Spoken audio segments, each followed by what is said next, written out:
The Mysterious Affair at Styles. Chapter 13. Poirot explains. "Poirot, you old villain," I said. "I've half a mind to strangle you. What do you mean by deceiving me as you have done?" We were sitting in the library. Several hectic days lay behind us. In the room below, John and Mary were together once more, while Alfred Inglethorpe and Miss Howard were in custody. Now, at last, I had Poirot to myself and could relieve my still-burning curiosity. Poirot did not answer me for a moment, but at last he said, "I did not deceive you, mon ami. At most, I permitted you to deceive yourself." "Yes, but why?" "Well, it is difficult to explain. You see, my friend, you have a nature so honest and a countenance so transparent that in fin to conceal your feelings is impossible. If I had told you my ideas, the very first time you saw Mr. Alfred Inglethorpe, that astute gentleman would have, in your so expressive idiom, smelt a rat. And then, bonjour to our chances of catching him. I think that I have more diplomacy than you give me credit for.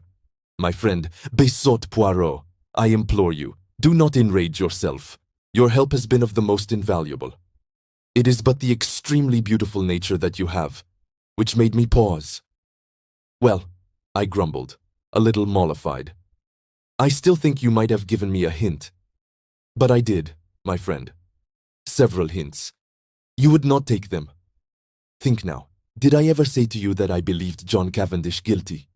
Did I not, on the contrary, tell you that he would almost certainly be acquitted? Yes, but... And did I not immediately afterwards speak of the difficulty of bringing the murderer to justice?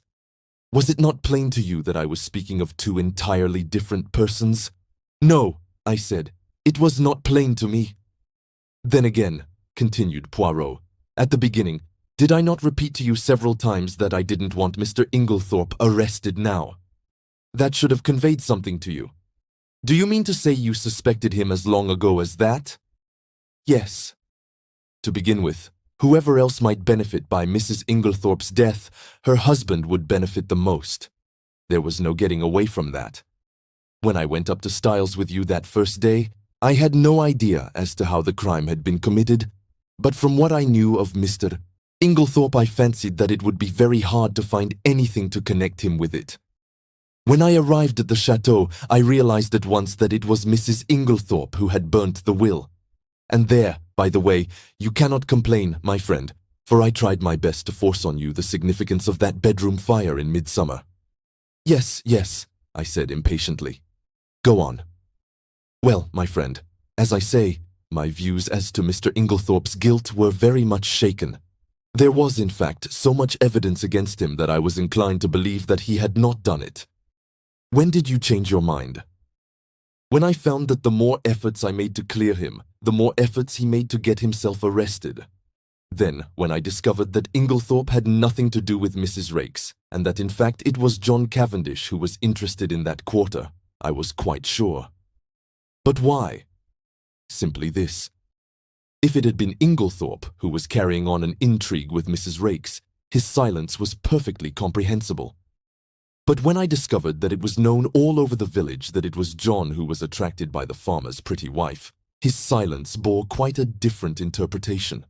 It was nonsense to pretend that he was afraid of the scandal, as no possible scandal could attach to him.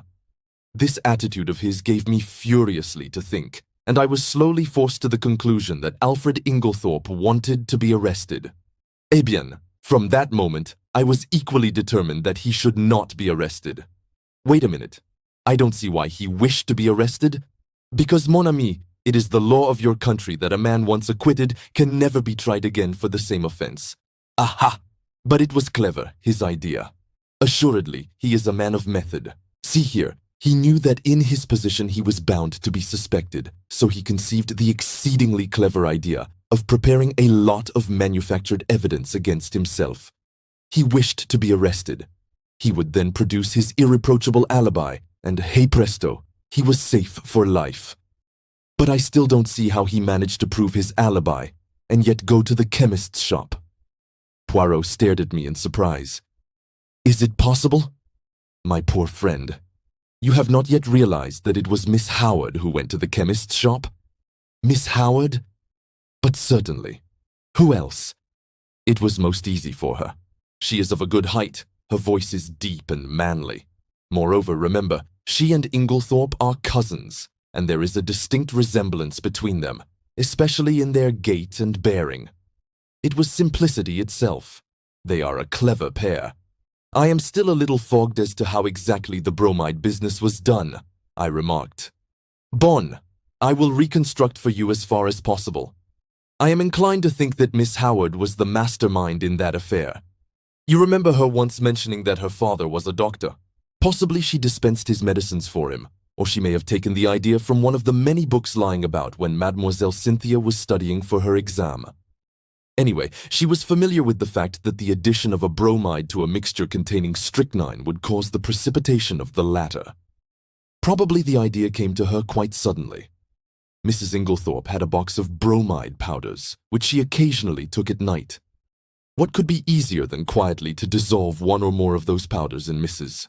Inglethorpe's large-sized bottle of medicine when it came from Coots? The risk is practically nil. The tragedy will not take place until nearly a fortnight later.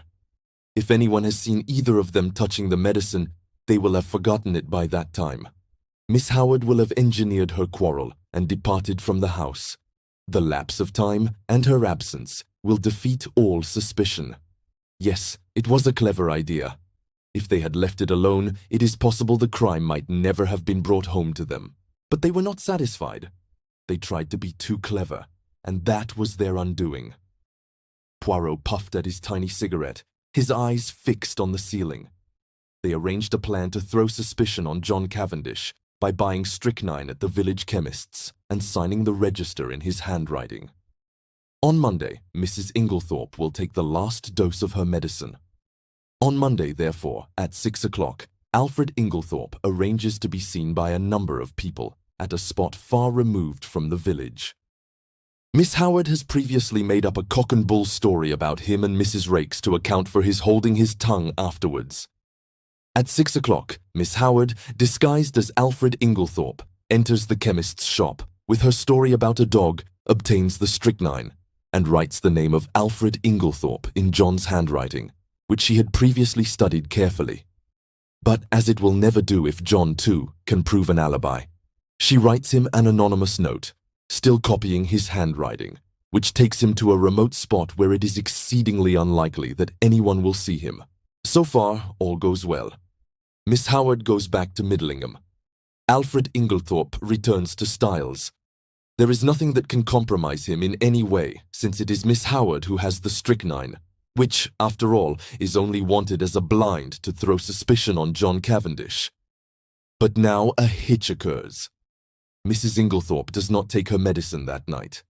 The broken bell, Cynthia's absence, arranged by Inglethorpe through his wife. All these are wasted. And then he makes his slip. Mrs. Inglethorpe is out, and he sits down to write to his accomplice, who, he fears, may be in a panic at the non-success of their plan. It is probable that Mrs. Inglethorpe returned earlier than he expected.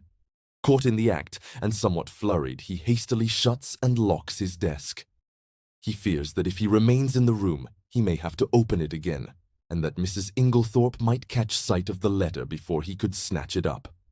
So he goes out and walks in the woods, little dreaming that Mrs. Inglethorpe will open his desk and discover the incriminating document. But this, as we know, is what happened. Mrs. Inglethorpe reads it and becomes aware of the perfidy of her husband and Evelyn Howard, though, unfortunately, the sentence about the bromides conveys no warning to her mind. She knows that she is in danger, but is ignorant of where the danger lies. She decides to say nothing to her husband, but sits down and writes to her solicitor, asking him to come on the morrow, and she also determines to destroy immediately the will which she has just made. She keeps the fatal letter. It was to discover that letter, then, that her husband forced the lock of the dispatch case? Yes, and from the enormous risk he ran, we can see how fully he realized its importance. That letter accepted, there was absolutely nothing to connect him with the crime.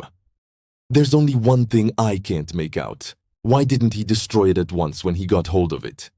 Because he did not dare take the biggest risk of all, that of keeping it on his own person. I don't understand. Look at it from his point of view. I have discovered that there were only 5 short minutes in which he could have taken it. The 5 minutes immediately before our own arrival on the scene. For before that time, Annie was brushing the stairs and would have seen anyone who passed going to the right wing. Figure to yourself the scene.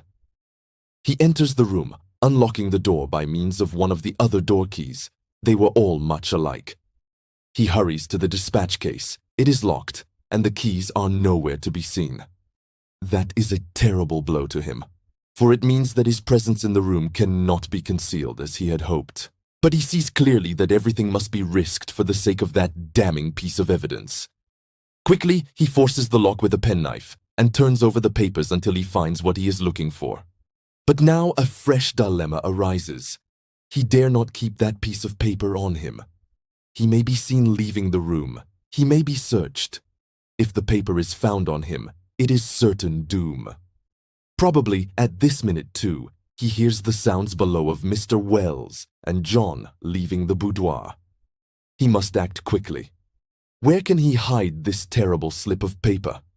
The contents of the waste paper basket are kept and, in any case, are sure to be examined. There are no means of destroying it, and he dare not keep it. He looks round, and he sees— What do you think, mon ami? I shook my head. In a moment, he has torn the letter into long, thin strips, and rolling them up into spills, he thrusts them hurriedly in amongst the other spills in the vase on the mantelpiece. I uttered an exclamation. No one would think of looking there, Poirot continued. And he will be able, at his leisure, to come back and destroy this solitary piece of evidence against him. Then, all the time, it was in the spill vase in Mrs. Inglethorpe's bedroom, under our very noses. I cried.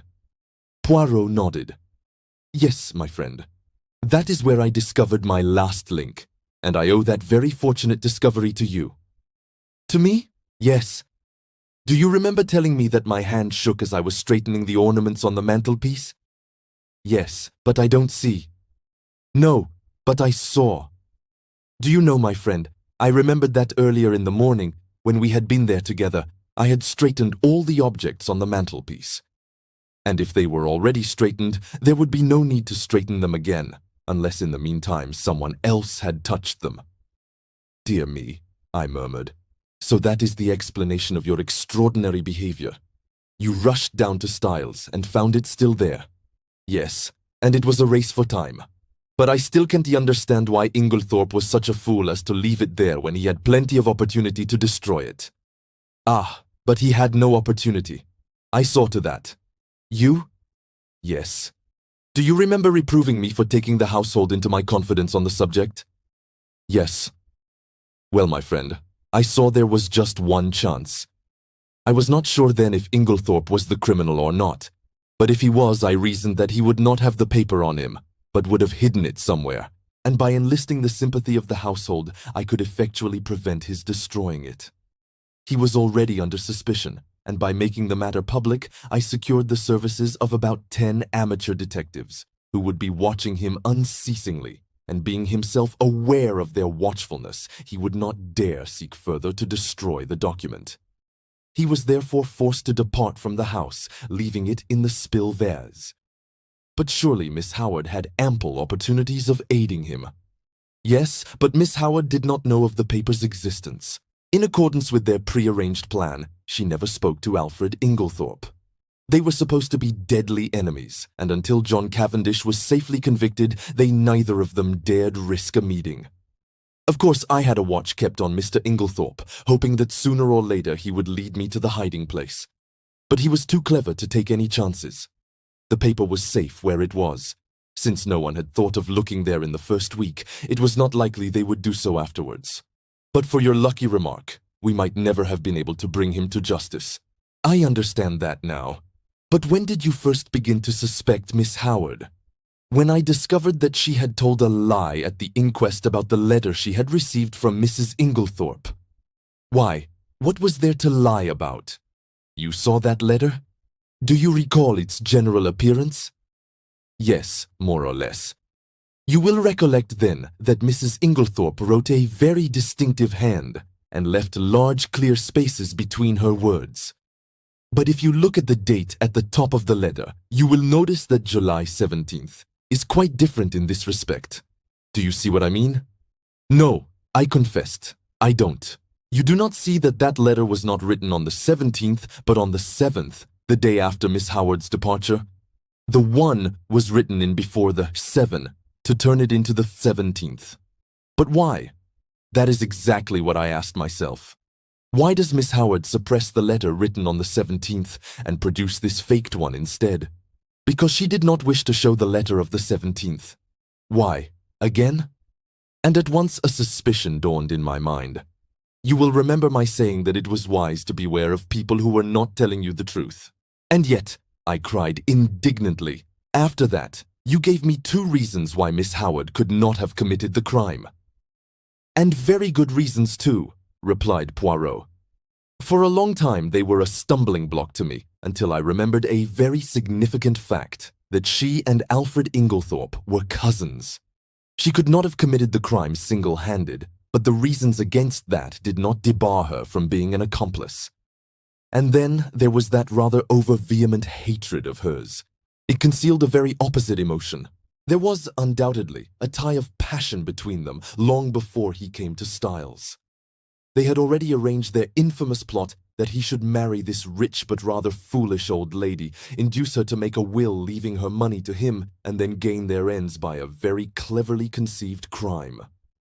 If all had gone as they planned, they would probably have left England and lived together on their poor victim's money.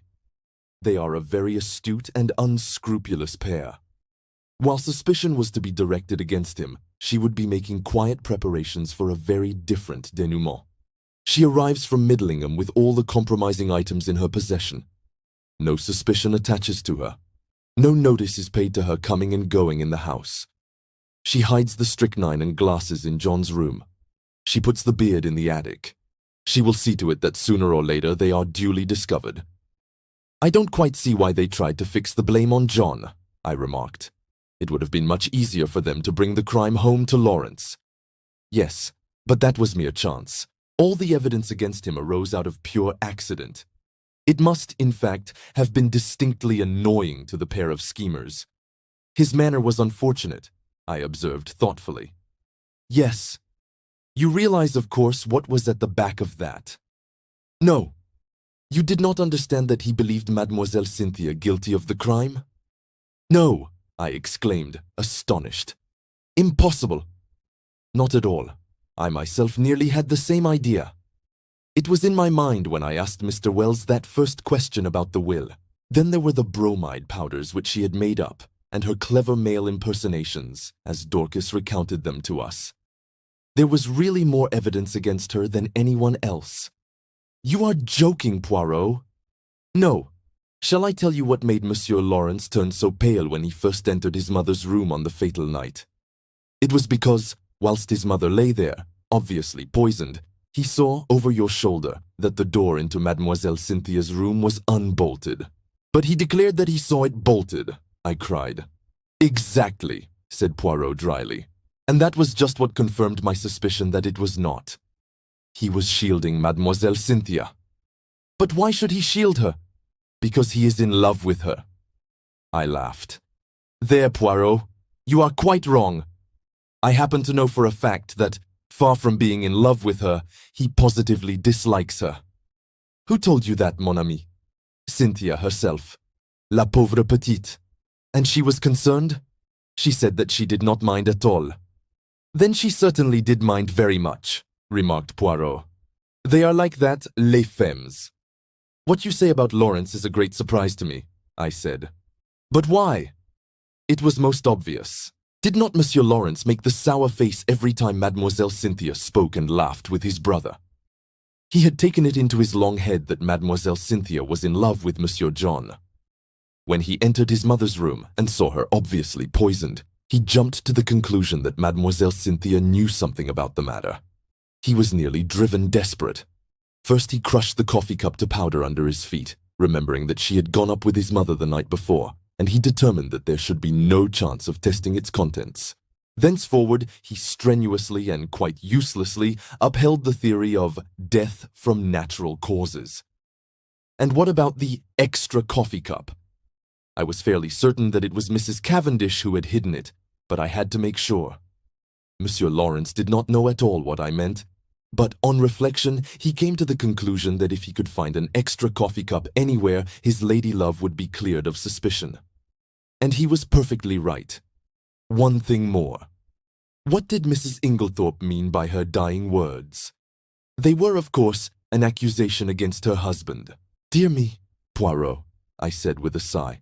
I think you have explained everything. I am glad it has all ended so happily. Even John and his wife are reconciled. Thanks to me. How do you mean, thanks to you? My dear friend, do you not realize that it was simply and solely the trial which has brought them together again? That John Cavendish still loved his wife, I was convinced. Also, that she was equally in love with him. But they had drifted very far apart.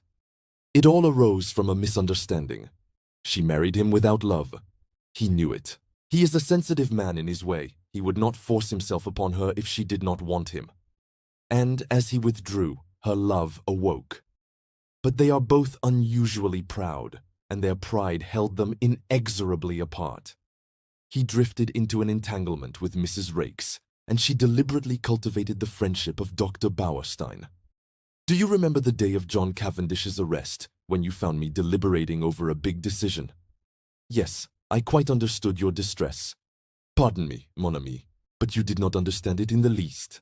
I was trying to decide whether or not I would clear John Cavendish at once. I could have cleared him, though it might have meant a failure to convict the real criminals. They were entirely in the dark as to my real attitude up to the very last moment, which partly accounts for my success. Do you mean that you could have saved John Cavendish from being brought to trial?